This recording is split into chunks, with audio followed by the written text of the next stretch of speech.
muito bom dia. Estamos Hello, good começando a morning. We are partir de starting right agora now a aula the magna masterclass sobre about os the quatro conceitos fundamentais da four fundamental psicanálise. Para concepts você que of está chegando psychoanalysis. aqui To conosco, seja you muito here with bem-vindo, muito us, you're bem-vinda. most É um welcome. prazer lhe receber para esse It's a momento pleasure to onde nós vamos welcome for this refletir moment sobre os in which we're conceitos going to think fundamentais da about the psicanálise. É um fundamental prazer concepts of receber. psychoanalysis. Meu nome é It's a Jailton, pleasure for eu me to sou welcome. Well, psicólogo, sou my name is Jailton. psicanalista, I'm a psychologist, coordenador do psychoanalyst, Interfaces em Psicanálise. coordinator E of hoje a the gente vai Interfaces in Psychoanalysis. refletir sobre And esses today we are here to quatro think conceitos: about these inconsciente, four concepts: repetição, unconscious, transferência e repetition, pulsão. transference, and É uma drive. alegria, né, a Right? gente pensar It's a que a joy for us partir to desse think that seminário que traz that aí after the inovações seminar that brings innovations that are so nesse important momento da of saúde, Jacques Lacan in this moment of his work, estamos well, aí ao we vivo, are você que está nos alive. acompanhando, então, People that are following fique à us vontade then, em you compartilhar please feel free to essa share nossa live, esse nosso encontro this aqui no live, YouTube. this Pode meeting chamar here on mais YouTube. pessoas para You participar can aqui call conosco, other people compartilhar to esse link aí participate com with outras us. pessoas que Just have to você share this link conhece, with people para que that eles possam you ter know interesse that em maybe would be participar aqui interested conosco. in Bom, participating here with nós us. estamos Well, então ao vivo aqui no we YouTube. are then live on YouTube and also on Facebook. Essa é uma aula We de are abertura this is de a uma nova class, an opening temporada class desse of a new seminário que nós season estamos of trabalhando this com o seminar Núcleo that we are working with it duas on vezes. here on Nós Interfaces. estamos I trabalhando have been lição por lição, leading these um meetings. We exercício are de working lesson pensar after lesson in an esse exercise processo of que o Lacan thinking faz this nesse construction that seminário, Lacan does que in é this seminário seminar. bem That is a interessante, bem seminar, importante, very interesting one, momento very de uma important certa one, ruptura, a né, com moment Lacan, of a e certain que break está of rupture of trazendo Lacan à when baila, he's né, para bringing nós to esses light for elementos us these conceituais. elements, Bom, conceptual para esse elements. momento, Well, né, para a gente and for seguir this esse moment, movimento, né, for vamos us fazer to essa follow on this discussão movement, sobre os on this conceitos construction que são about the concepts fundamentais, that pelo are menos nesse momento da fundamental, obra de and Lacan, at least in esses this quatro moment of conceitos. Lacan's work, these Aí four eu concepts, convidei amigo I muito have querido, uma invited pessoa a friend, a que dear gosto friend, a bastante, person that I really vários like. trabalhos juntos. We have several works Ele that we have made que together. é He psicanalista, is a ele psychoanalyst. professor, He's a também professor pós-graduação also em in the psicanálise aqui no Grupo postgrad Unis. studies in Ele é diretor psychoanalysis here in the do UNIS group. He's the para director você que de of the repente IIP. conhece, For you that doesn't know it by instituto chance, que é o it's Instituto the Internacional de this institute, which is the Psicanálise. International Precisa Institute of conhecer, né, Benoît? Porque é Psychoanalysis. You espaço, have to get to know it inclusive, de because uma it's a space formação em where there psicanálise is a de altíssima formation in qualidade, psychoanalysis of reúne the highest profissionais quality, where they psicanalistas bring de together vários professional lugares do psychoanalysts mundo. from several Então, eu places acho around the que está world. aí So I think that trabalho this is enérgico already de uma a very never seen tenho work with participado, né, rigorous desse work, instituto and I com have been grande prazer, participating in this grande institute with a alegria great ter como pleasure, with much companheiro, né, joy. todo esse I have followed all the construção. and I have been Então, following para all this você também, construction. a So gente vai deixar for you um too. evento, uma After sequência that, de there will mais be uma an chance event of the conhecer. IIP. So it's another Bom, chance a to gente vai get to falar know pouquinho the disso logo na IIP. sequência. We're Mas going to então, talk Benoît, about ele é this very diretor desse soon. But then instituto Benoit tão is the director of importante this que institute, which is traz so aí important, uma psicanálise that brings renovada, a psychoanalysis, renewed contextualizada numa psychoanalysis within nossa época. contexts, Eu acho isso um grande contextualized desafio. within our times. And I think Então, this is a Benoît big challenge. coordena, So dirige Benoit esse coordinates, instituto. directs O this Benoît institute, right? é And Benoit psicanalista is a francês, psychoanalyst, fala French psychoanalyst who melhor do speaks que o meu, eu acho. Portuguese better than me, I think. E, bom, Benoît, eu And acho que well, Benoit, eu I think that muitas we coisas para dizer we do have Benoît, many mas uma things to coisa que say me about fez Benoit, but one thing convidá-lo, that né, actually led me to nesse invite momento, him eu acho for que this as moment pessoas que is trabalham com a of obra the do people Lacan, that work with the Benoît é work of das pessoas Lacan. que tem Benoit uma is one of the intimidade com a people that obra have more e a tem ao deeper mesmo knowledge tempo and intimacy with the um work, and at the same rigor time is e very rigorous. He exercício, has né, an de exercise leitura, de of reading, fazer avançar, of inclusive, a advancing psicanálise. the E eu acho psychoanalysis. eu tenho And I momentos, think né, com o Benoît que there eu are moments with Benoit com grau that de precisão para você ter uma that I ideia. listen Ele to him with trazer a a degree lição of onde precision do que ele está when he tells me the lesson, the thing that he's referring to, and then he refers specifically to which lesson that is referred to. He quotes exactly the quote to show what Lacan thought, what Lacan said, and of what Benoît thinks about it. So I think this is already an exercise of a critic that is, it's a state of mind of psychoanalysis, a very living psychoanalysis that I'm very happy to share the space and to bring to you that's following us this opportunity of listening to Benoît. I say that there are people in our lives that we can say there's something before them and after them. And so there is for me a before meeting Benoît and after meeting Benoît. And it's true. I think I can split my life if for Freud and Lacan there are two different moments in their work. I can refer to that in my small works, and also these two moments, one before Benoît and one after this wonderful meeting with Benoît, who is a person, an incredible person, with a very rigorous with psychoanalysis, but also very careful with the psychoanalysis and all the issues that are hot these days. So it is really a person that has helped to advance the psychoanalysis and has called us for this work. So Benoît, I think there I start thanking you first for keeping me in this direction, also calling for work. And as we do with the peers, we also invite back. So I thank you for accepting this invitation to work with us in this such important seminar, so rich. And even I will mention something so we get into the seminar's atmosphere. People don't know, but, and maybe I think I have told you, but one of the occasions that I've been with your wife, and she said, look, I think you, at some point, you were brothers.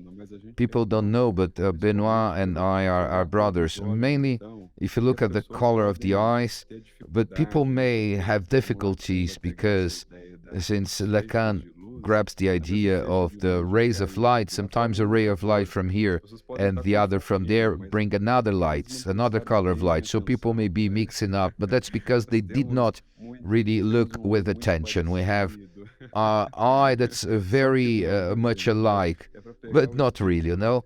But just to get the spirit that Lacan brings, that if what we see is really what we see, if what we know, how do we know what we know? Look, these are two issues. How do we know about the unconscious? How do we know about repetition? What is this about transference, for example? And what is there of drive in this concept that Freud, trieb in Freud, that in translation you can think so many possibilities of interpretation, of translation. So you don't translate. You are a great translator, I know that, because you are in several languages, you deal in several languages, so you can translate for us a little bit this Seminar 11, the four concepts, the fundamental concepts of psychoanalysis of Jacques Lacan. So please feel free. I thank you very much for making yourself available to go on this adventure with us today. Good morning everybody. And Janilton, thank you so much. Is it working? Okay, you tell me if there is a problem with the sound. Thank you very much, Newton, for this introduction, all those kind words for me. I thank you very much for that. For me, it's a pleasure and an honor to have been invited by you. I also have many things to say about our loved Janilton, but I won't say many things today. But also I'll say that Janilton is a very important person for me as well, that has participated a lot in this dynamics of a psychoanalysis that's living, very present in the contemporary world. He makes this effort to transmit the psychoanalysis beyond the small borders of the people that are already working on these issues and matters for decades and decades. So I thank you very much, Newton. It's always a pleasure to work with you. So let's go. What I thought to do, Newton, today was, well, a quick introduction about the seminar 11. I totally agree with you. This is a very important seminar in the work of Lacan.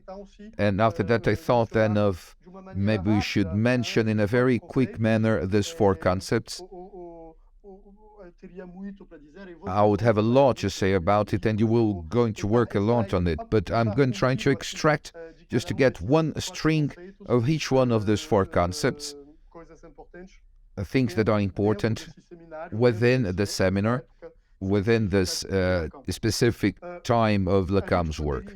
So we could then open saying that for Lacan, this seminar is a seminar, I think, putting very clearly, it's a seminar that he will continue, something that he has already begun, but in a firmer manner, willing to articulate and think the concepts of psychoanalysis beyond an homage, between a celebration of the father of dead Freud.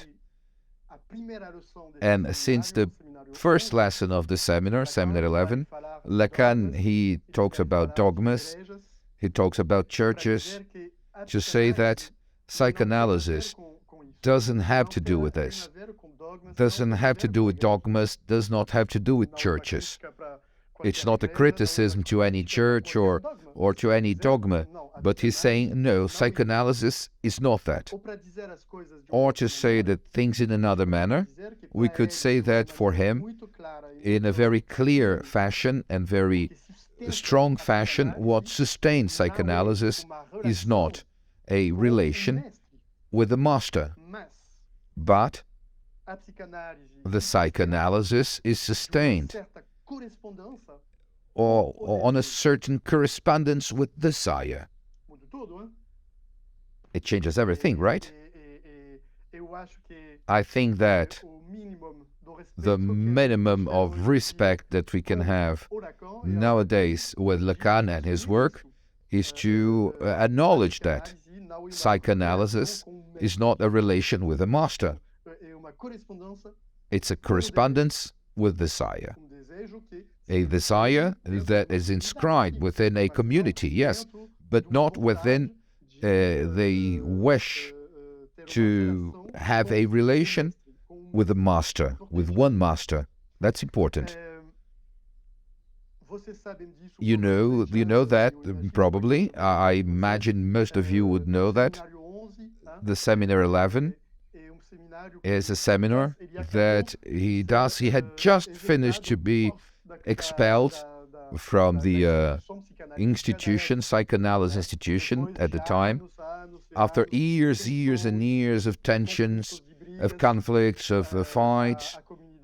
The community, the institution, the psychoanalysis institution international at the time, told him, Lacan, you'll have to leave. We're going to ask you to leave our community. From officially two points, theoretical points and practical, but that are very important: the time, the duration of the sessions, and also about the issue of the analyst's formation. We'll see that these two aspects, these two issues are very important when he goes to work these concepts during the seminar, Seminar 11. Well, Lacan, he talks about the excommunication, to make a reference to Spinoza. Spinoza, who lived this excommunication. It's a reference to Spinoza, a philosopher that's so important for Lacan. But, well, making this reference in this way, it's a bit, we could say, so Lacan, calm down, Lacan. It's not exactly the same thing. Spinoza was throwing his life was at stake. It was not the case of Lacan, everything was fine for him. And also Lacan, the Seminar 11, it's 63 years old. So he was 63 years old, so he was not a new psychoanalyst just beginning his career. He was already extremely recognized with comfort, with social comfort, material, financial comfort. Really okay for him. And so to talk about excommunication, making a reference to Spinoza, well, it's an exaggeration. But in fact, there is a theatrical side of Lacan. He liked that, but that's okay. But in fact, it was a decision, a radical decision, that actually, it actually made him sad, but also it will be an opportunity for him to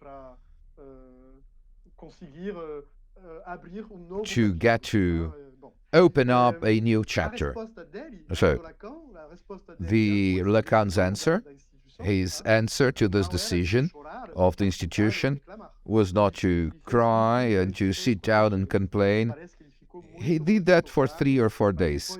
It seems he was really touched by that, but after this a bit depressed phase, his response was to work, was to let's go, let's now dive into the concepts, let's work, let's rethink the psychoanalysis.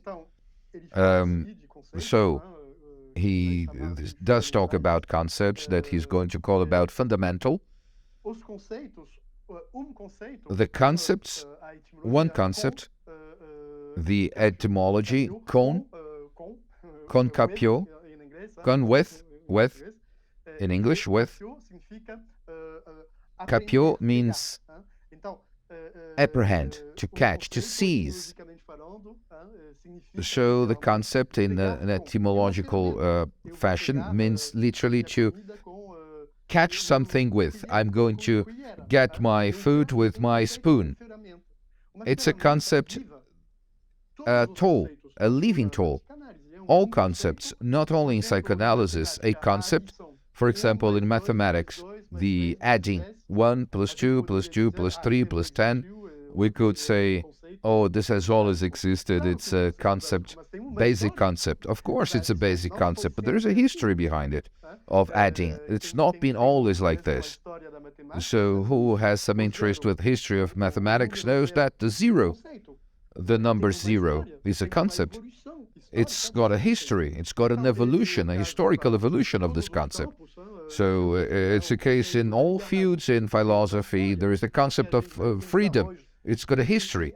So what we think today, that what is liberty, what is freedom, it's not the same it is in other places of the world or in other times of our history. So the concepts of psychoanalysis also are concepts that are tools, that it's an object, a living object. This is, of course, these concepts that I'm going to mention today within the works of Lacan are concepts that are going to evolve a lot. In conscious, it seems simple what the conscious is. No, in function of the different moments of Lacan's work, what he's going to call unconscious is not exactly the same thing. So this is fundamental. What I'm going to talk about today is something that's very much clear, located in time, and during the Seminar 11. Seminar 10 has different things. Seminar 12 has different things.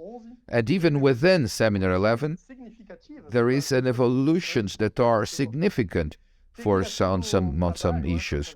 This seems important to me. There would be a whole work to talk about this. What is a concept? What the concept of concept for the psychoanalyst that I am, for the psychoanalyst that you are, or people with a relation with psychoanalysis that you are. Gilles Deleuze, he in fact was a he, two Frenchmen, that probably in the chat somebody can write their names. They are going to talk a lot about this idea of this notion of concept, and for them, the philosopher is somebody that's going to build concepts. Well, there is a professor of philosophy, there is the historian of philosophy, that are not people that will necessarily create concepts, but the philosopher as the person who is going to create concepts. I think that it's interesting to think, though, for us, the psychoanalyst isn't the person that builds concepts. I think it could be interesting to think in that manner. But let's now to go a bit deeper into this matter without getting too much into it. We cannot say that any person that does an analysis, that practices a analysis, is a person that's building concepts also, or is it part of the analysis to be sitting down or laying on a couch and talking free association? Is not a space where we are building concepts, not necessarily concepts that are going to touch the whole mankind, the whole humanity, but for oneself. Aren't those concepts? Probably yes. I'm not going to talk about this, but much later Lacan is going to build a theory of discourses. And within these discourses, there is the discourse of the analyst that is not worth more than other discourses. It's different, but it's not worth more. For who knows these discourses, I think we could not say that is not part of the analyst discourse to produce a new concept. This that is in the production isn't it that? Well, I'm going to close this parenthesis now. But before, just to close this introduction, I'd like to tell you that nowadays we call the seminar the 4 fundamental concepts of psychoanalysis, but actually, in the beginning, it was not that, the name of the seminar. Lacan called the seminar the fundamentals or the foundations of psychoanalysis in French. We could translate it as the fundamentals of psychoanalysis, but I'll explain it in a minute, the importance of this. It's not exactly the same thing. The 4 fundamental concepts of psychoanalysis, or the foundations or fundamentals of psychoanalysis in Portuguese, it's still more different. Why? These days, the seminar is called like this. Actually, most of the seminars, you know that, when they were published in an official manner, after Lacan was dead. But this seminar is one of the few seminars that have been published while he was still living. And Lacan, he did not really mind about this. He even said that it doesn't have to be published. My seminars, they are an oral work. It doesn't have to be in written. But Jacques Lacan, his son-in-law, he insisted a lot. He said, yes, we need that. And Lacan said, okay, so just do whatever you want, just go there, and whatever you do is right. And when then Jacques Lacan wanted to publish the transcription, he reorganized them like in all seminars. When he reorganized the speech, the original speech of Lacan for publication, he wanted to call the seminar the 4 fundamental concepts of psychoanalysis. And he told Lacan it will have a commercial impact, a marketing that's going to be much stronger than the fundamentals of psychoanalysis. And Lacan said, okay, do whatever you want, just go there, it's okay, as you wish. It's not the only the titles.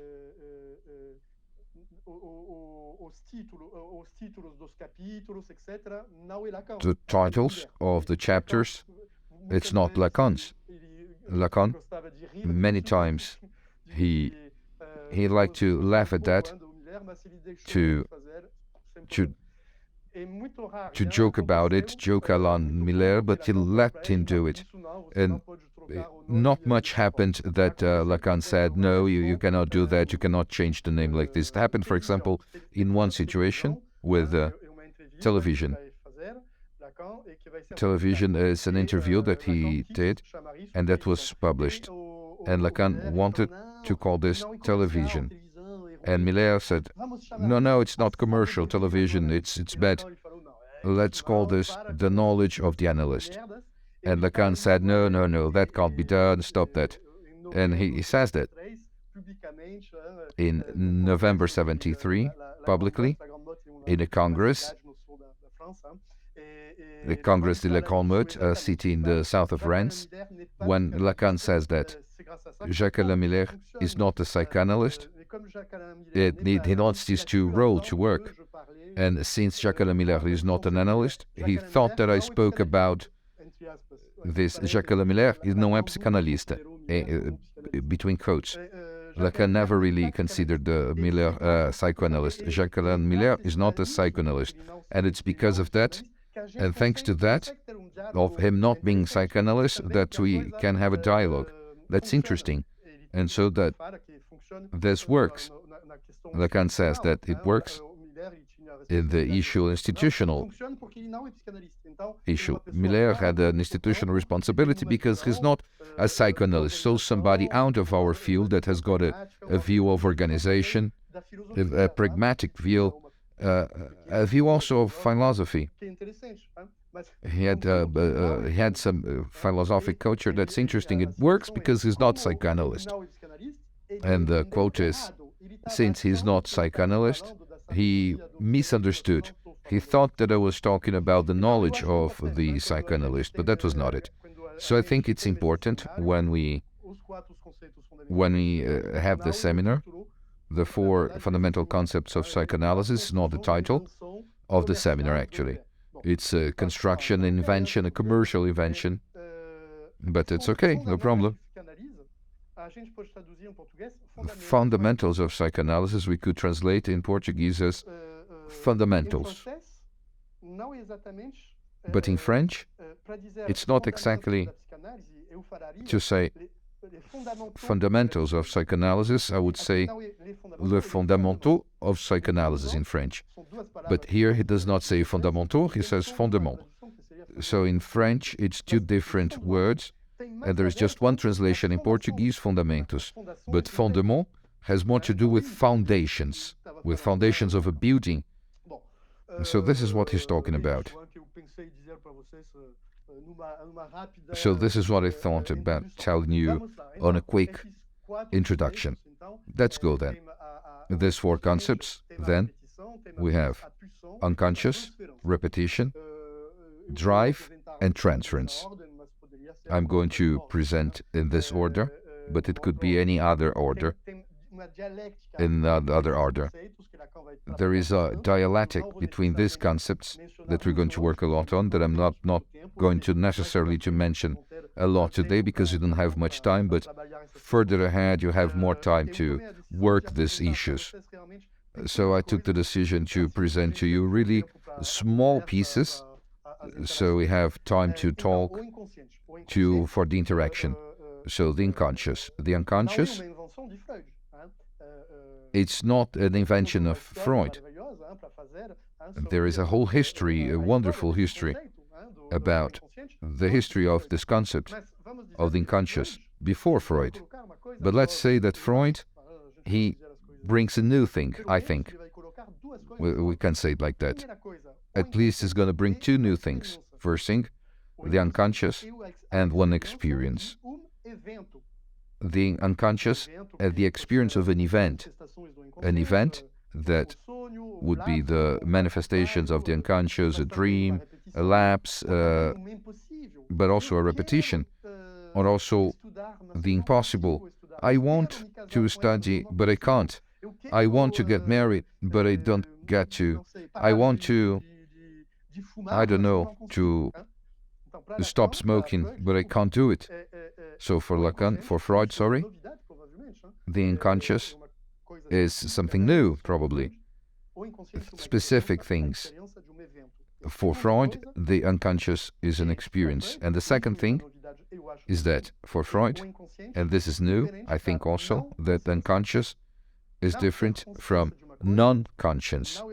Not having conscience of something is not the same thing for Freud of the unconscious, because the unconscious is a group that inhabits the subject and is going to orient a person.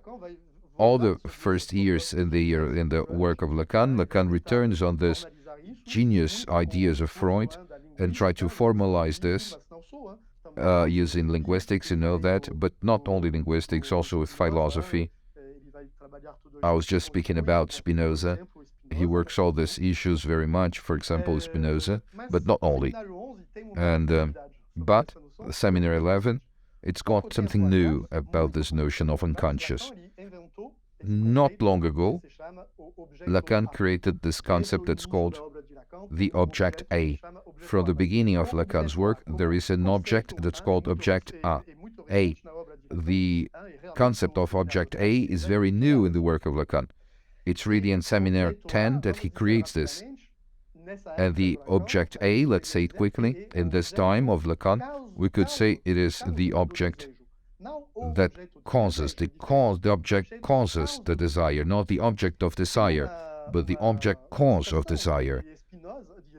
There is one quote of Spinoza that's very important, that has got a strong influence on Lacan, and Spinoza writes to Schiller, who is a philosopher, philosopher, German, who's contemporary of Spinoza, and he writes in this letter to Schiller, he says, the men are always conscious of their desires, but totally ignorant of the causes that determine those desires.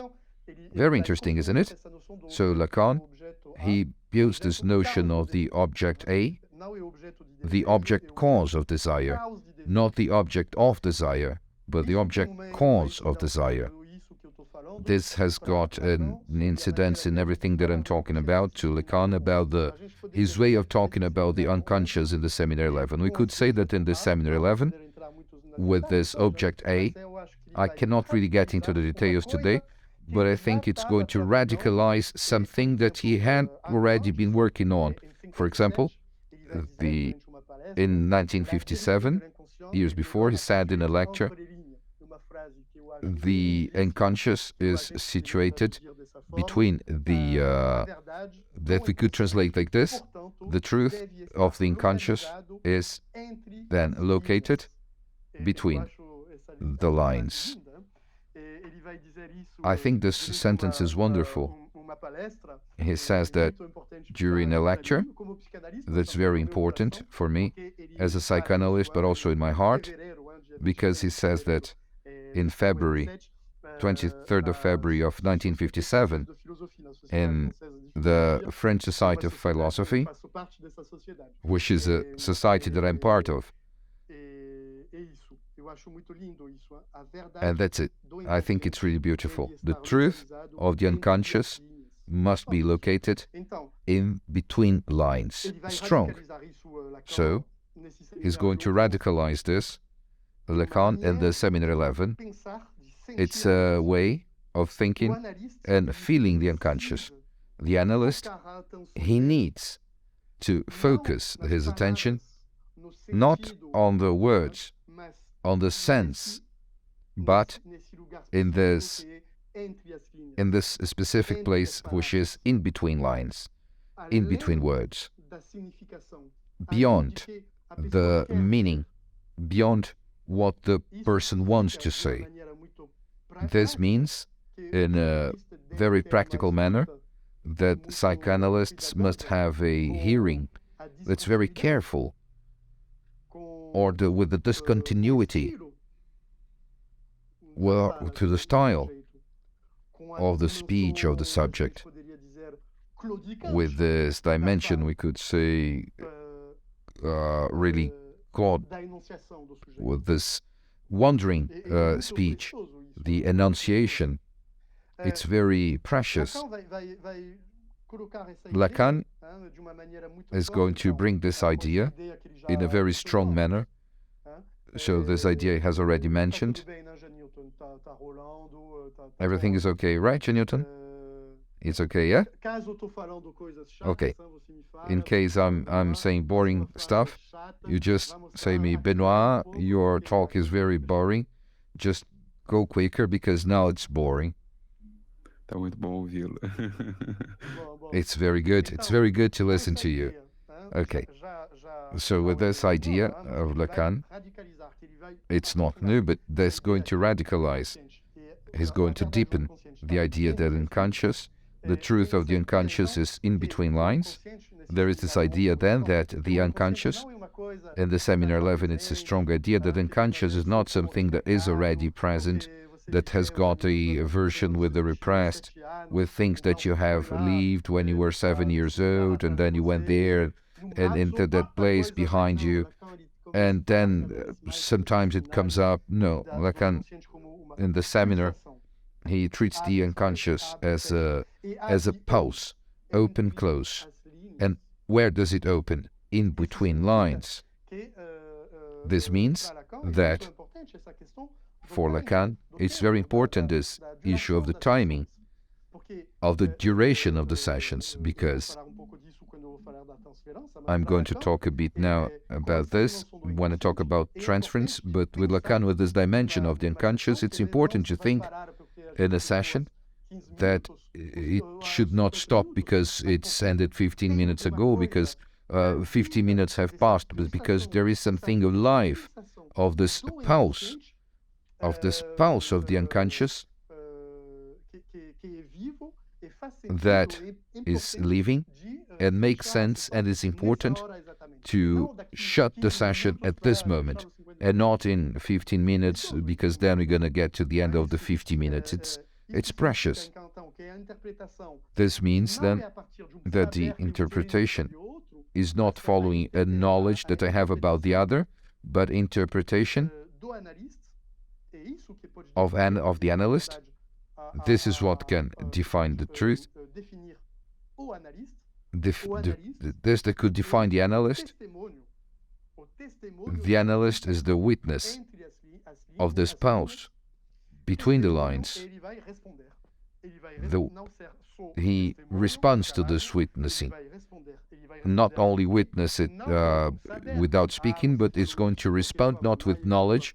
Oh, you've done that because your mother this, your father that, or your sister or your wife. No, he's going to respond with an act. An act. What's an act? We can talk about it. Repetition. Another concept that Lacan is going to work a lot during the seminar 11.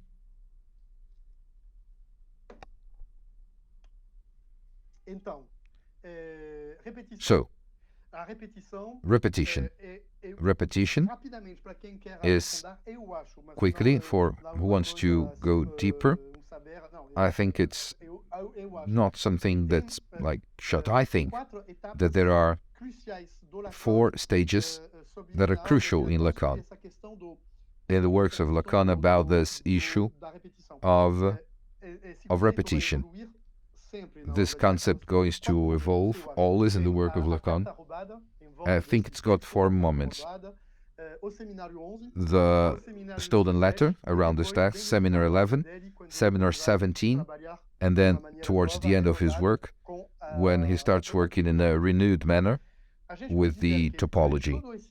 We could say that during all this period, around the stolen letter in the 1950s, the repetition for Lacan, what is that? The repetition and is the insistence of the signifying chain. Who speaks is stuck within the language. Who speaks, not just a person that's uses sign language, also not just the speech itself. Who speaks is stuck within a signifying chain. This means that the subject, the human subject who speaks, that speaks, has a relation of alienation with a signifying articulation that is above him. The subject is a production of the signifying chain. That's okay, I'm saying that. These are the ideas of Lacan for this years. After that, he passed on to other things.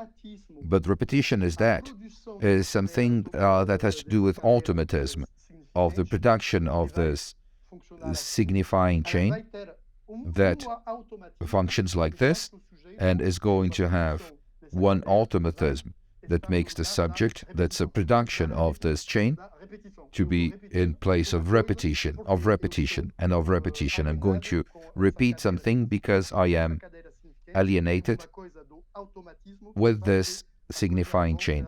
And in this signifying chain, there is something of automatism that makes things return. So during these years, Lacan is very interesting. He tries to get things from logics, from mathematics, from semiotics, to try and understand what is that, the system that provokes in automatic manner a repetition.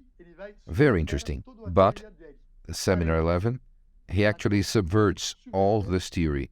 And a parenthesis, Lacan is going to subvert a crucial subversion of his own work about this matter, not only about this matter, but on many issues. And I think that this shows one thing of the rigor, of the ethics, of the style of Lacan, to have an extreme freedom to rethink the concepts and even the theories of himself, his own theories. So I think that we need to do that as well. We need to have the tenderness and the rigor of studying Lacan, but also to be able to say, well, but that, I'm not sure if I agree with that. But I don't know why. Couldn't we go beyond that? That's important. Not in a gratuitous manner, teenage way, just to fight daddy, but to have this rigor, just like Lacan had with himself, with the others, of course, but with himself. And this rigor with us. There are things that I'm saying today that I know that 6 months ago, things that I would never have been saying, because during this time I have worked, I have received patients, I have read, I have talked, with Newton, with other people, with dear Monica, with many colleagues. So Seminar 11, it goes elsewhere to talk about repetition. I think this is excellent. It's brilliant. He says that actually repetition is not the brand of something that repeats itself, automatic, and etc. He says, on the contrary, repetition is the sign of something that cannot get into this signifying chain. This real, we could say, Lacan talks about the real that designates for him, and this time, the impossible. So there is an impossible for this thing to integrate, to be integrated, to penetrate, to be part of the signifying chain. And the repetition is the sign of this impossible, and of this impossibility. So Lacan is going to get in a bit of a shallow way, okay, but he's going to grab two concepts of Aristotle. If my memory is good, it's in book 2, chapter 6 of Aristotle, where Aristotle talks about the two faces, the two sides of chance, the automaton. In case somebody wants to write there, there's two words, two Greek words, that's good. The automaton, auto, oneself, maton, want. So automaton is to want from oneself, the thing that actually is made following a logic of itself, of the thing itself, automatism, automaton, without this having necessarily an end, a finality. So after there is the touche. So I said before, the Seminar 11, repetition has to do with automatism of this signifying chain, automaton. And Lacan goes to the other side of Aristotle, which is the tuque. The tuque is the goddess, right? The female god, the goddess of fortune, and the goddess of destiny, of the city, but also she is also who's going to decide the fate of people. Not is the same goddess that has responsibility for the fate of the city and the fate of the people, politically speaking. It's interesting, I think. And also, and her symbol is her that's playing with a ball that bumps, that goes up and down. So, this touche for Lacan was actually an emanation of the real. Touche is the meeting of the real. So when there is this touche, which is the encounter of the real, there's not a possibility of entering, of being inserted in the signifying chain. And this is going to provoke a repetition. There's something that's going to provoke a repetition. And this is different of the logic of the automatic repetition, of the automaton, of the automatism. Wow, it's very interesting. Well, now we have to travel now to the third concept, so we have some time to talk. The drive. I'll talk about the drive. Oh, how hard it is.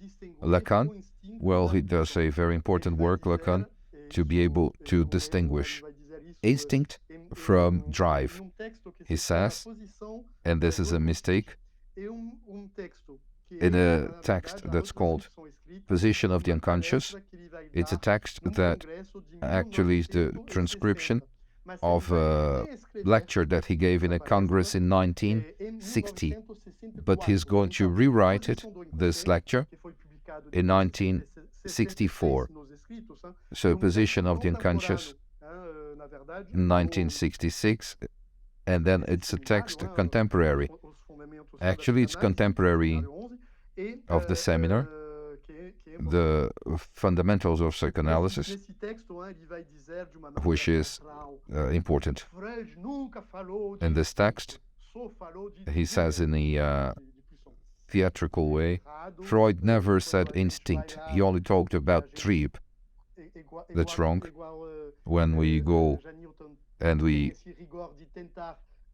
like Jacques Lacan has this rigor of trying to look at the works of Freud in German. When you read the works in German, we see that many times Freud does use the word instinct in German. So Lacan says is completely wrong when he says that, but doesn't matter, it's not a problem. But in fact, he tries to... Why? It's not easy. Because Lacan is going to say many times in the seminar, he's going to say it also outside of the seminars, that he wants to talk about drive, but he can't really do it, it's annoying. I think that he has got many difficulties. That's my personal opinion. He's got a hard time to talk about drive because he knows that that does not exist. He knows that's a fiction. It's a fiction that Freud created. Freud also knew that it was fiction, that it was a myth. And Lacan, he doesn't like the myths much. He likes a lot mythology, he likes a lot stories, the constructions, the fictions, but to build the concepts, no. Freud, yes, he liked a lot. Lacan, not so much. He liked more the rigor of logic, the conversation with scientists. These are shallow conversations that Lacan also has with some scientists, you know. We don't have to imagine that Lacan is just great with everything. He says wrong things, he says shallow stuff when he tries to use concepts, scientific concepts, but he's more interested in this side than myths. So he knows that the drive is a fiction, is a myth, that it does not exist really. So I think that this is something that makes him to have a hard time, but still he does. He's going to try to build things. I'm sad, yes, there is the object A, which is already been created, had been created recently by him. It's still recent during the seminar. So he tries to show that the circuit of the drive is going to go around object A, around object A. And for Lacan, in this seminar, and we could say that there is four objects, the four objects of motion, the breast, the chest, and the veal, the side. There are wonderful things and very important about the viewing drive, what he calls the viewing drive, the drive of the eye. It has a lot to do with his friend Maurice Merleau-Ponty, who died a short while before the beginning of the seminar. Lacan was very touched with the death, with the loss of his friend, Maurice Merleau-Ponty. I think there are translations in Portuguese. There are great books, great phenomenologists. Lacan does not really agree with everything of Merleau-Ponty, but Maurice Merleau-Ponty will have a great influence on Lacan's work during these years, 1950s, and the beginning of the 1960s. So he's going to work all that after this notion of Merleau-Ponty and to make this distinction between the eye and the sight. So there is the visible, the invisible. Yeah, that's it, Newton, the book you have with you. Well, it's a work that I do know relatively well, the work of Merleau-Ponty. It's a beautiful work, beautiful, beautiful, beautiful. Well, that's it. There is something that I think it's interesting to show you, that actually I think also a suggestion, a way that I read Seminar 11 myself, but I think that in this seminary, to talk about drive, he goes very much try to explain and work following after something that he was very brief about a bit before, that we could call the matenoma of drive. So he's going to build the maten of the drive in a text that I call that's called the subjection of the subversion of subject and dialectics of desire in Freud and Conscious. So he builds this matema of the drive from the desire. So it's not something that he's going to create in the Seminar 11, but he's going to return over this, is going to try to explain this to see what he can extract from that. So, what I'm going to show you is my reading. I'm not saying that this is the truth.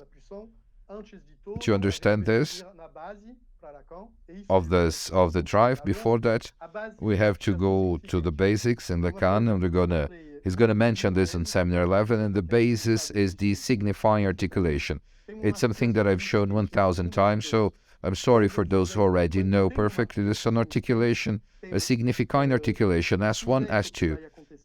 When there is a signifying articulation, the subject that can arise is a subject that can arise, and there is an object A that's going to fall. Okay? So this is the basics. Lacan is going to turn this this way, and then what we have is the phantom, the ghost. So we have this that I'm going to turn, and this is going to produce this S with a bar and A, which is the symbol of the phantom. So what is going to say is that when one subject, pay attention now, if there is one moment that you have to be awake, it's now. When one person, let's say to be more precise, when a subject relates to another subject, after the fundamental ghost of himself or herself, myself as a subject, I'm going to relate to my neighbor. I'm going to have a relation with my neighbor right now. Right now. I'm going to have a beer with my neighbor. The subject that I am, I'm going to relate to him through my fundamental ghost. the relation that I'm going to have here and now with my neighbor, because I am I'm going to relate through my fundamental ghost. Is it possible to relate to someone outside this fundamental ghost? But I'm going to relate to him, to this person, through my fundamental ghost. And this means that in this relation that's based, for me, on my fundamental ghost, okay? There is one thing that's going to arise, which is a demand, and there is something that's going to fall, which is the subject itself.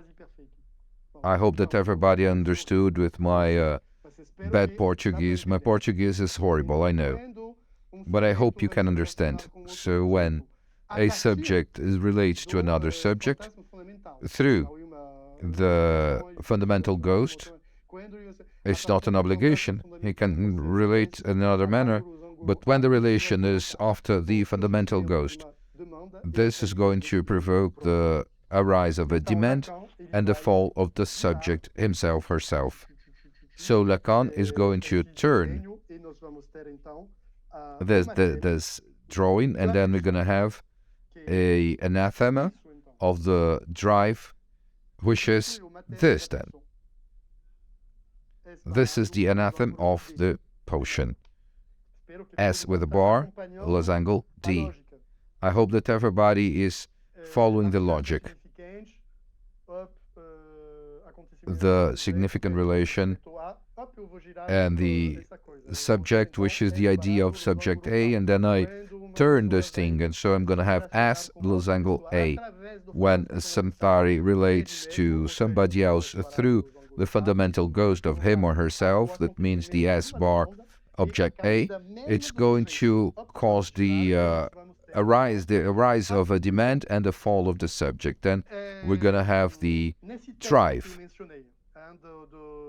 In the script that I have mentioned, this text that I have mentioned, from September 1960, The Subversion of Subject Dialectics of Desire, Lacan is going to have this sentence: the drive is something that comes from the demand when the subject disappears. This sentence is wonderful. Let me try a translation. The drive, it is what happens when the demand, when the subject in the demand disappears. The drive is what happens with the demand when the subject disappears in the demand. And the sentence continues. He says that the demand disappears also just when there is a cut. The demand also is going to disappear after, of course, but there is a cut, a split there. Wow, how interesting that is.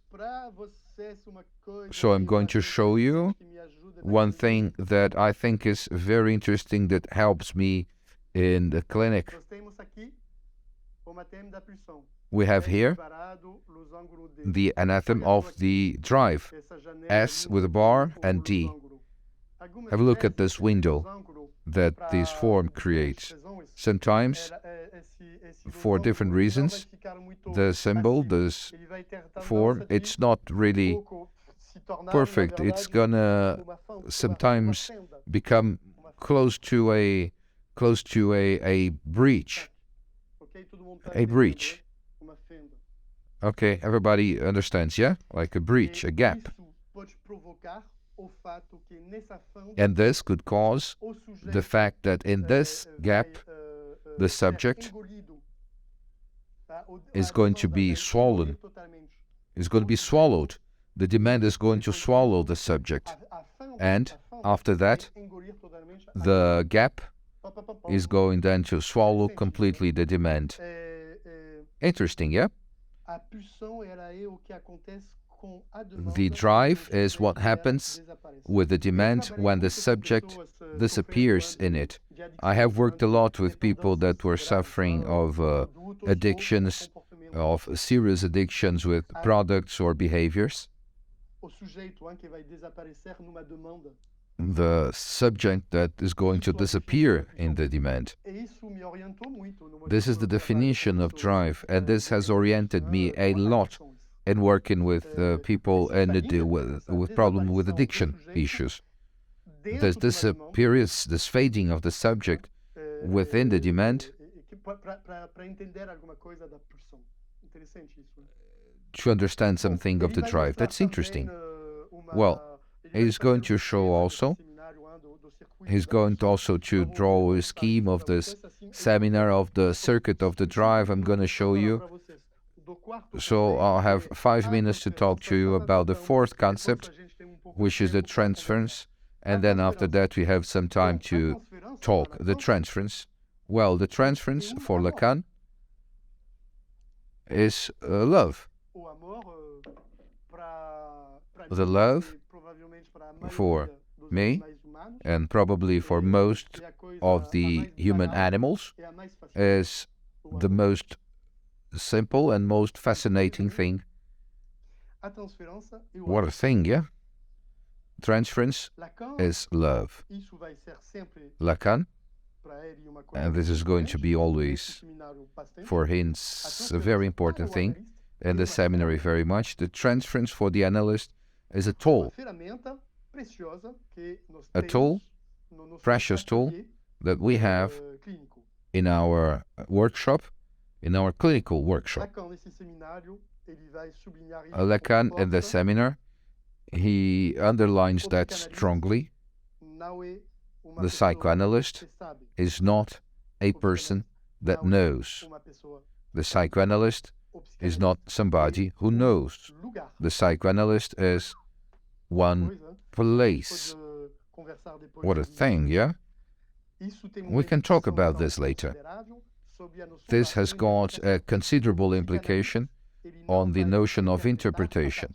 The psychoanalyst is not going to interpret following a knowledge. You tell me that, and I know because your mother, when you were 5 years old, she said that and this and that.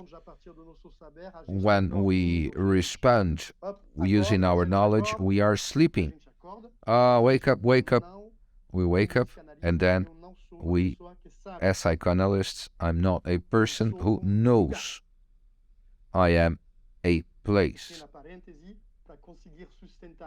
A parenthesis, to be able to sustain this place, I need a lot of knowledge and a lot of experience. And sometimes I manage to, sometimes I do not. Not being a person who knows, but a place. We need to be very humble. I can have this in mind, but this does not mean that I am working this way always.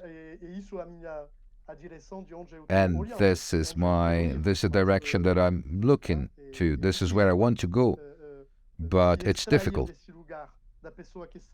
to extract yourself from this place of the person who knows. To be a place is not a simple thing. Well,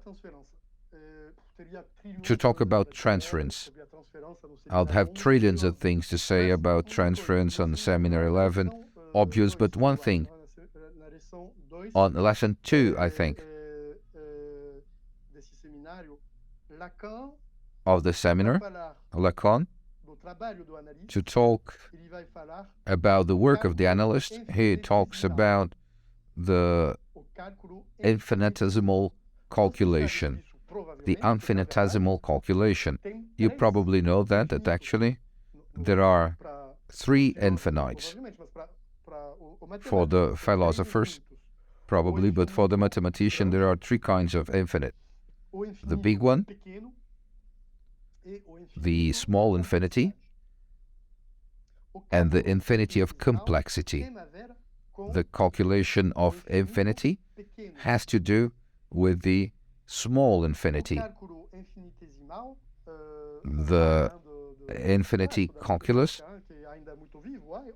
and this arm of mathematics that's still very much living, this branch of mathematics, it has got to do with Leibniz. There's Newton also, but mainly Leibniz. the infinity calculations, this branch of the mathematics that's going to interest Lacan, it's huge pretension, to work on such a small object that there's not a measure that is possible. We cannot measure exactly them for being so small. We cannot measure them well, but we know that they are not zero. Even if we do not have the resources, possible resources nowadays, to distinguish them from zero. But we know that these objects do not equal zero. The infinity calculus, this zero, that could be considered empty, but it's not nothing. It's a zero that could be considered a place of the emptiness, but it's not a nothing. Lacan says that this place, that the psychoanalyst, that has to do with this infinity of the small, so small that we cannot distinguish it from zero, but we know that it's not zero. And this frontier, such tiny frontier that we don't have any tools to see this frontier between the zero and the non-zero. I think that it's very interesting, this notion. What would this be, this zero? What is this place so close to zero, but that we do not manage to measure exactly? This infinity in the small, how can we think that this is the place that is where the psychoanalysis is, so that the transference as a tool for a subjective production? This is very interesting. Lacan, he does not really talk about this, but I wanted to share this with you. Do you know, you probably know that there is a musician, he's still living, but he stopped working. He's got health problems, which makes him not being able to create and to play. Who? Jared. Jared, he's a musician who wants to write his name here. A great musician from the United States, and he can play trillions of instruments, but probably mainly piano. And he was born in 1945, and there is a concert that it's his concert in Cologne in Germany, Cologne Concerts is the name of this concert. And this day, one day in 1975, he had to produce, he had to play in the opera room in the city, big opera, traditional. He's done lots of concerts, and we know that many people witnessed this. He gets there, he's really tired, but later you're going to understand why he was so tired. He had a condition, a very serious genetic condition that makes him suffer of an exhaustion out of normal. He was exhausted, really exhausted, with no will to do anything, but just wanted to have a tea and go to sleep. And everybody tells him, you cannot do it. There is a lot of people waiting. Oh, fuck. I don't want it. He cried. I don't want to. He cried. He wept. But he knew that this didn't want. I want to sleep. I don't want it. I want to be alone in my room in the hotel. Well, there comes the news to set up everything, to just get ready. A person from the theater comes to tell him, you're going to be pissed, but you have a problem with the piano. We thought that we had the best piano in town for you, but actually it did not come. So the only piano we have is a bit of a bad piano. And actually the piano was really, really bad. Not a little bad, it was really horrible. There were places in the piano that did not really play the keys. So he had a very small, actually, place to play. He could not go to the extremities of the keyboard.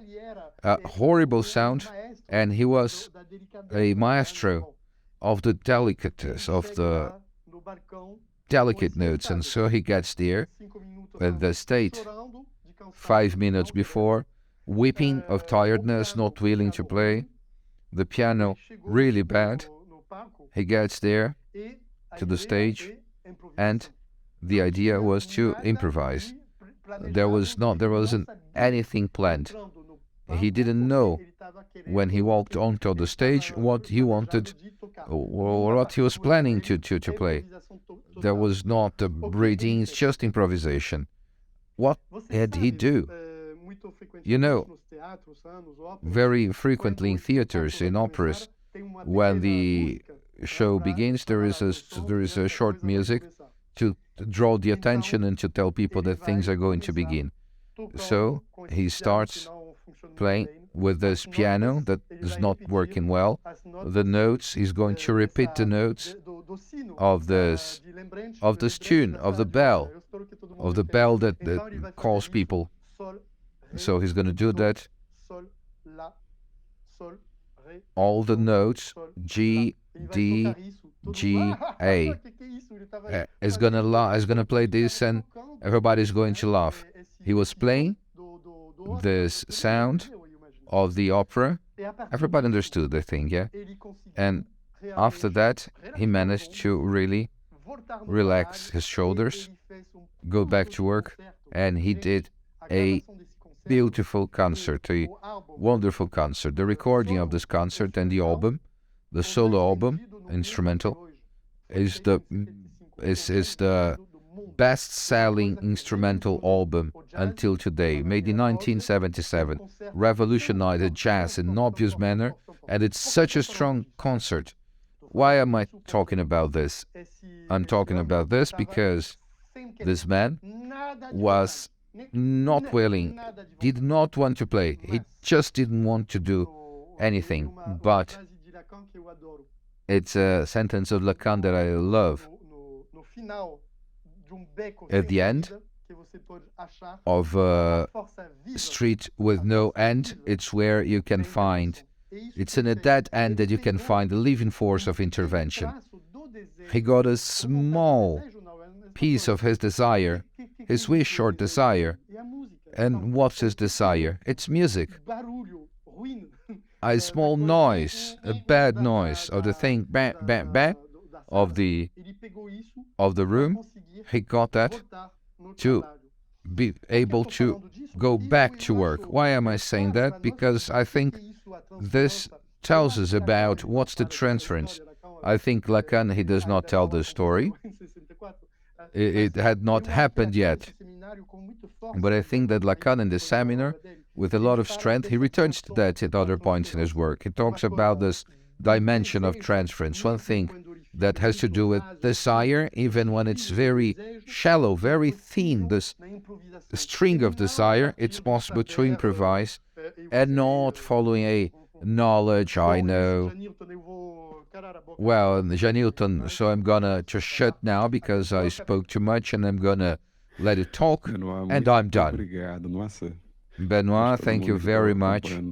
I think that everybody here is, I see the comments, it's resonating what I'm feeling, the comments, what I'm leaving also with you, this fluidity of what you're bringing, each of the concepts. I liked a lot the story, to be able to close in a very good style.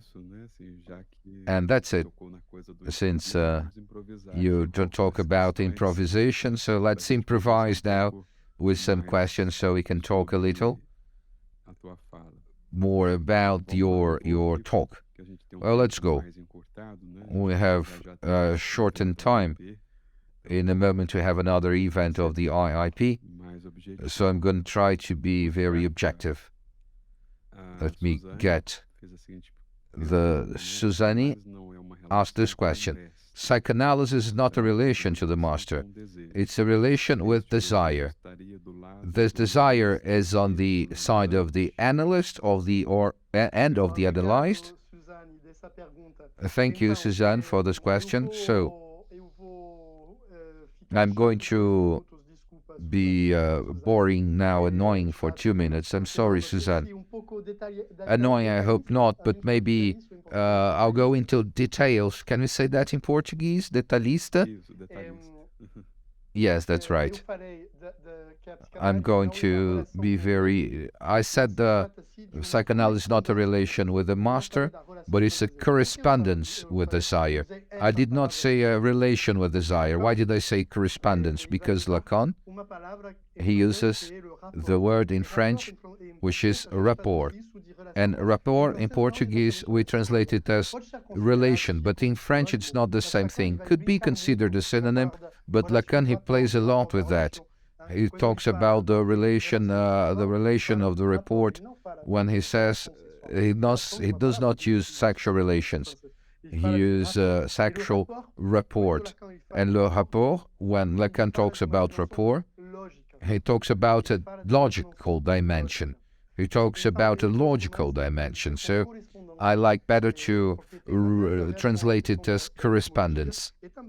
It's got more to do with the issue of etymology, and actually Lacan, he says that twice in small references that made me think that we could translate it as correspondence. So I'm saying that because, look, the relation with the master has to do with people. I have a relation with a master. And the person Benoît that has a relation with a master, I don't know who. But when you talk about correspondence, we're talking about logic, about subject's logic, not of the person. So, psychoanalysis, I think, I could be wrong. It's not about a relation between people with a master, but yes, a correspondence with desire, meaning a dialectic, a logical dialect of the subject with desire. And this question, I thought it was very interesting. This desire is from the side of the analyst or of the analyzed? Well, we would be in a room, if we were in a room all together, in person, I would ask you, what do you think? What do you think? Because I wanted to have your feedback. If you ask this question, it's probably because you have one idea of the answer, of one possible answer. I would be very interested in listening to your response. She follows up. Actually, is there a relation between this desire and the fundamental concepts? Oh, yes. Those are beautiful questions. So, I think that psychoanalysis, if we consider it, the analytical treatment, if we talk about psychoanalysis as a history, as a community, and it's a group of concepts, that if we talk about analytical treatment, one psychoanalysis, this person is analyzed and is going to meet the other person who's a psychoanalyst. I think that, yes, the analytical path is a correspondence with the desire of the side of the analyzed and of the subject. And I think, yes, that transference is possible when there is this dialectic between these two desires. So otherwise there's no transference, or there's not a transference that could be at all for a displacement of the subject. I don't know if that was clear. Yeah, do you think, Newton? Have I answered about the issue of the desire and the fundamental concepts? I can say that for me as a psychoanalyst, it's obvious that I'm not going to get into these details, but I have a very deep history with the psychoanalytical theory, with the work of Lacan specifically, not only, but mainly. I have a subject in my history as a subject, a deep relation with the theory, psychoanalytical theory. And I could say that the way as a subject. My desire is displaced. This has to do with the psychoanalysis theory, and this is absolutely obvious. In the place of the psychoanalyst that I am, in my clinic, it's obvious that my relation, my correspondence, own correspondence with theory has a consequence, fundamental consequence, in the psychoanalyst that I am. But I said that's for me, that's an issue of myself.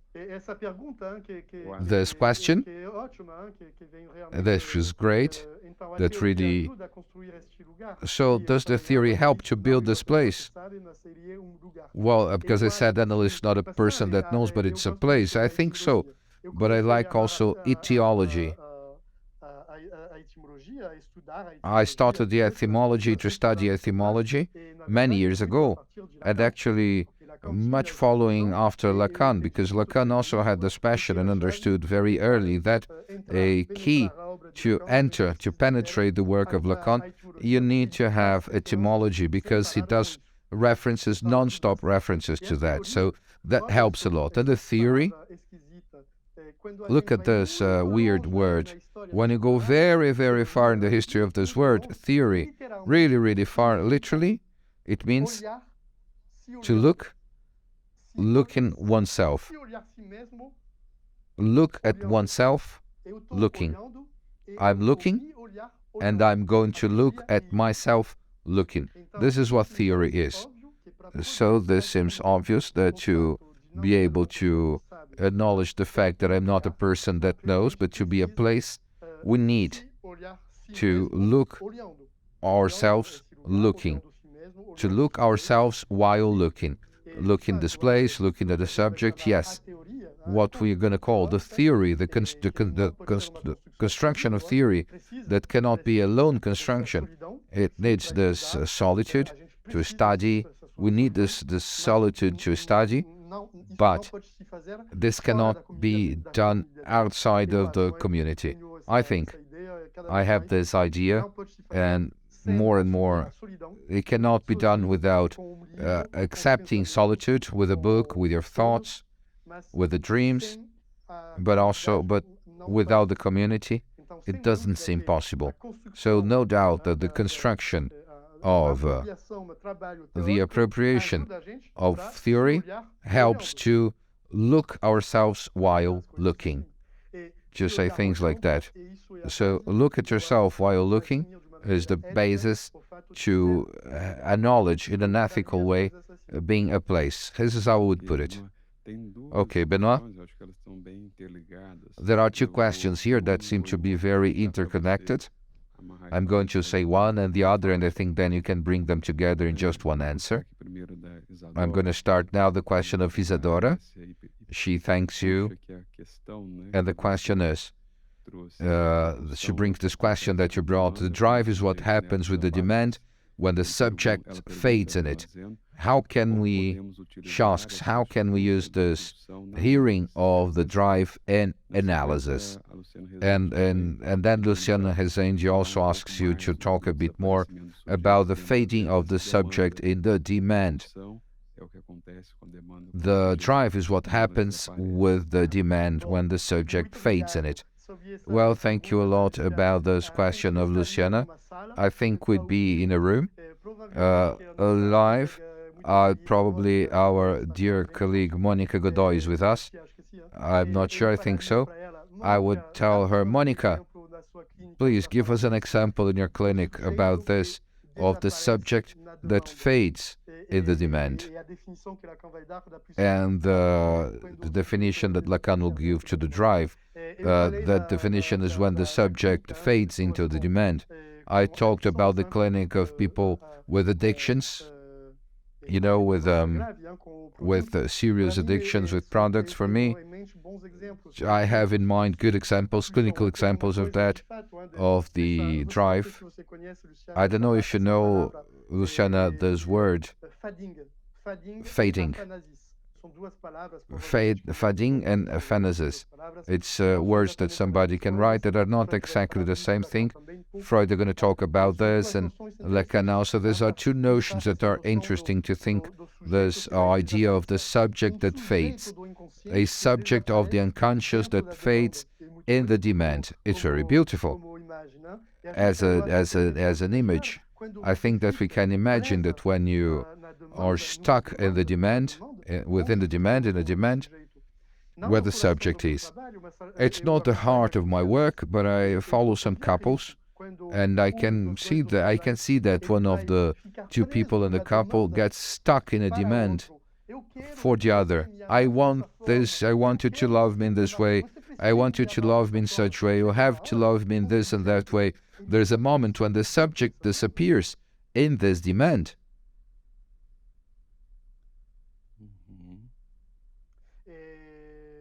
Well, and this causes what? This causes a moment of the disparition, of the disappearance of the demand itself. And then there is just the sign of the rupture. That could be the complaint, could be a complaint, and that can go even deeper than the complaint. Stopping the complaint. Sometimes we realize subjects that are going to get to this point that will go beyond the complaint. Just the sign of the wound. There's not even the wound, the complaint. We could talk much more because I have not talked in the previous question, but Janilton, this will leave for the desire, and it's good to leave desires. I think that there are two questions. Do you want us to end? Janilton, you can read the two questions. I'm not going to answer, but we'll have these two questions then to circulate. What do you think? Okay, could be. Let's go then. Relating after the ghost means a relationship in the register of the demand. How to build a kind of relation that's not crossed by the ghost. I think Monica would like this one. I have the impression. Can we say that the fall of subject in front of the fundamental ghost, being in front of other subject, is where the transference happens and also is the way of love? I'm crazy to answer, to respond, because I love the subject, but I'll just shut, and they're gonna invite me at some point in the future so I can answer these questions. Benoît, before you go, I just want to bring two invites here, just to use this moment. We're going to keep the conversation, and probably we'll call you again for this conversation with us in the interfaces. We are working on the seminaries. We're going now to a second part of the seminary. We're gonna work this issue of the transference. So I'd like to leave this invitation. Then after that, we will also send on the email and the list. Also, the emails and WhatsApps will be available, and we'll send a link for people to enroll. We're going to start this in April. Today is the day of the April Fool's Day, but this is true. So we had this first moment with Benoît bringing this presentation for us of the seminar. And I think that you opened up keys that you're going to open a bit more, Benoît, along this way. So you are already invited for us to shut with the questions. It will be a pleasure to welcome you again. I'm going to be leading. We have done this format that seems interesting in terms of work. We have a first moment of reading, each person in the solitude reading. But then to help in this moment of solitude, we send an audio, it's a bookcast, we record the seminar to also try this experience of Lacan had that was a a seminary. It was a spoken seminary. So we record this and send the audio. It's a way of preparing oneself, and it's a moment of exchange of a meeting on Saturdays from 2:30 to 4:30, where we can talk about the lesson in question. So we work lesson by lesson in a very rigorous manner. It's been a very joyful adventure, and also we have then what is left of that we condensate in writing an audio. So 3 moments, time to see, the 3 logical times maybe, just thought of it, time to see, to understand, and time to conclude. We try a conclusion, a provisional conclusion at least, for that lesson. So, because the seminary is a big movement, I think that Lacan proposes. So, for who is here, beginning, and does not have an idea of his transference in Freud, Suzanne is going on the 14th to make a presentation about this concept on the works of Freud, to bring in some elements of Lacan's work and preparing for this conversation. So now we begin now in April, and soon we're going to release the details. Whoever is interested of being on this work with us, it's going to be a huge pleasure. And after that, it's not a lie, Benoît, you're here. At least it's a lie shared in 2. We're going to talk about the lie or the lies of desire. It's a very interesting theme with a professor that I like a lot. Maybe you can say something else about her, Benoît. Yes, she's a psychiatrist and psychoanalyst in Istanbul. She's Turkish.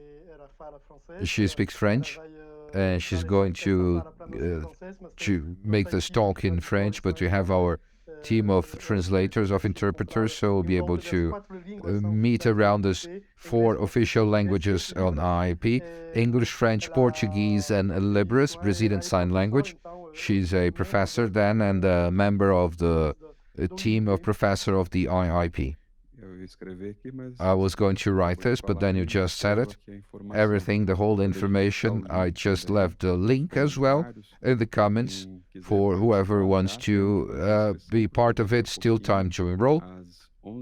It's at 11 o'clock now, so we don't really get Benoît tight on time, because you should have a coffee before he gets into this talk.